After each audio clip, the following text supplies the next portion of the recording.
వాంతులు విరేచనాలతో గుంటూరులోని వివిధ ప్రాంతాల నుంచి బాధితులు పదుల సంఖ్యలో చికిత్స కోసం ప్రభుత్వాసుపత్రికి రావడం కలకలం రేపింది. డయేరియా అనుమానిత లక్షణాలతో పాత గుంటూరు ప్రాంతానికి చెందిన 9 మంది ఆసుపత్రిలో చేరారు. రోగులకు జీజీహెచ్లో ప్రత్యేక వార్డు ఏర్పాటు చేసి చికిత్స అందిస్తున్నారు. ఇటీవల కురిసిన వర్షాలకు పారిశుద్ధ్యం అస్తవ్యస్తం కాగా కలుషిత నీరు, ఆహారం తీసుకోవడం వల్ల వాంతులు విరేచనాలతో అనారోగ్యం బారిన పడుతున్నారని వైద్యాధికారులు చెబుతున్నారు. గుంటూరు ప్రభుత్వాసుపత్రికి 2-3 రోజుల వ్యవధిలో 30 మందికి పైగా రోగులు డయేరియా అనుమానిత లక్షణాలతో చికిత్స కోసం రావడం ఆందోళన కలిగిస్తోంది. ఆర్టీసీ కాలనీ, రెడ్ల బజార్, బుచ్చయ్య తోట, నల్ల చెరువు, శ్రీనగర్, రెడ్డిపాలెం, సుద్దపల్లి, డొంక తదితర ప్రాంతాల నుంచి వాంతులు, విరోచనాలతో బాధితులు జీజీహెచ్లో చికిత్స పొందుతున్నారు. డయేరియా అనుమానిత లక్షణాలతో ఇబ్బంది పడుతున్న రోగులకు వైద్యం అందించేందుకు ప్రత్యేకంగా వార్డు ఏర్పాటు చేశారు.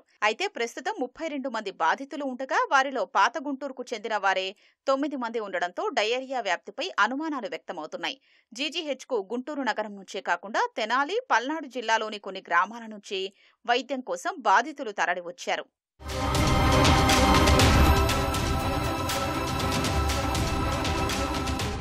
బాగలేదని 10 డేస్ నుంచి ఇక్కడే ఉన్నాను. నైట్ నుంచి మోషన్ స్టార్ట్ అయినాయి, వామిటింగ్ స్టార్ట్ అయినాయండి. చాలా ఎక్కువ అయినాయి. పర్వాలేదు, ఇక్కడ బాగానే చూస్తున్నారండి. సుద్దపల్లి డొంక యానాది కాలనీ 4వ లైన్ మాది. ఈ వాటర్ ఎక్కువ తాగడం వల్ల ఒక 4 రోజుల కిందట సోమవారం 8ంటికి జాయిన్ అయ్యాను ఇక్కడ హాస్పిటల్లో.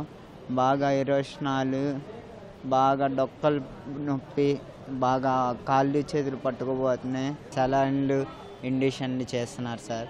వాటి వల్ల కాస్త పర్లా సార్. వాంతులు, ఇరోషనాలు 3 రోజుల నుంచి అంతే. హాస్పిటల్కి వచ్చి 2 రోజులు అయింది. ఇంటికాడ ఒక 3 రోజులు, 5 రోజులు అయ్యా. అంటే బయట బిళ్ళలు తెచ్చుకొని వేసుకున్నానయ్యా, తగ్గిపోయిద్దిలే అని.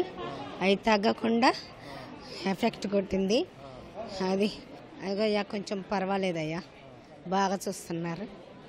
నేను మున్సిపాలిటీలో పనిచేసేదాన్ని అయ్యా, ఇంక ఇది వచ్చిన కాడి నుంచి వెళ్ళట్లేదు.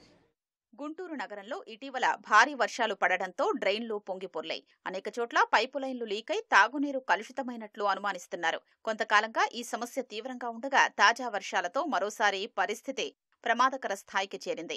కలుషిత ఆహారం కొందరు రోగుల అనారోగ్యానికి కారణమని వైద్యాధికారులు భావిస్తున్నారు. డయేరియా అనుమానిత లక్షణాలు ఉండడంతో బాధితులకు మెరుగైన వైద్యం అందిస్తున్నారు. బాధితుల సంఖ్య పెరిగినా చికిత్స అందించేందుకు సిబ్బందిని జీజీహెచ్ వైద్యాధికారులు సిద్ధంగా ఉంచారు. చికిత్స పొందుతున్న బాధితుల్ని గుంటూరు తూర్పు MLA Nazeer Ahmed, superintendent SSV Ramana పరామర్శించారు. వైద్యులతో మాట్లాడి బాధితుల ఆరోగ్య పరిస్థితి, చికిత్స అందుతున్న తీరును అడిగి తెలుసుకున్నారు. గుంటూరు నగరానికి సరఫరా అయ్యే తాగునీటిపై ప్రత్యేక శ్రద్ధ పెట్టామని ఎమ్మెల్యే తెలిపారు. ప్రతి ఒక్కరూ కాచి చల్లార్చిన నీటినే తాగాలని సూచించారు. ఇక్కడ కూడా నగరంలో ఎటువంటి డయేరియా సంకేతాలు ఎక్కడ లేవు. ప్రతి ఒక్క చోట కూడా సురక్షితమైనటువంటి నీరు వేడి చేసి తాగాలని చెప్పి పదే చెప్పడం. అలాగే డిస్ట్రిబ్యూషన్ పాయింట్ దగ్గర నుంచి ఎల్ఎల్ఆర్లు, డిస్ట్రిబ్యూషన్ పాయింట్ నుంచి వాటర్ ట్యాంక్స్ దగ్గర నుంచి ప్రతి చోట కూడా క్లోరినేషన్తో పాటు ప్రతి ఒక్క డ్రాప్ని కూడా పరిశీలించి నగరంలో సరఫరా చేయడం జరుగుతూ ఉంది. ప్రజలు కూడా అప్రమత్తంగా ఉండి వాతావరణ మార్పులు, అలాగే ఫ్లడ్స్ వస్తున్నాయి కాబట్టి తాగేటువంటి ప్రతి ఒక్క గ్లాస్ కూడా వేడి చేసి ప్రజలు తాగి సురక్షితంగా ఉండాలని చెప్పి కోరుతా ఉన్నారు. జీజీహెచ్ ఆసుపత్రిలో వైద్యులు, ముఖ్యంగా సూపరింటెండెంట్ గారు, అలాగే డిపార్ట్మెంట్ మొత్తం కూడా ఒక స్పెషల్ వార్డుని పెట్టి అవసరమైనటువంటి ట్రీట్మెంట్ త్వరతగిన ప్రతి ఒక్కరికి కూడా అందిస్తడం జరుగుతాం. వాంతులు, విరేచనాలతో బాధపడుతున్న జీజీహెచ్కు వచ్చిన వారికి వైద్యులు సకాలంలో చికిత్స అందించడంతో వారి పరిస్థితి నిలకడగా ఉంది. ప్రస్తుతం ఎవరికీ ప్రాణాపాయం లేదని జీజీహెచ్ వైద్య వర్గాలు వెల్లడించాయి.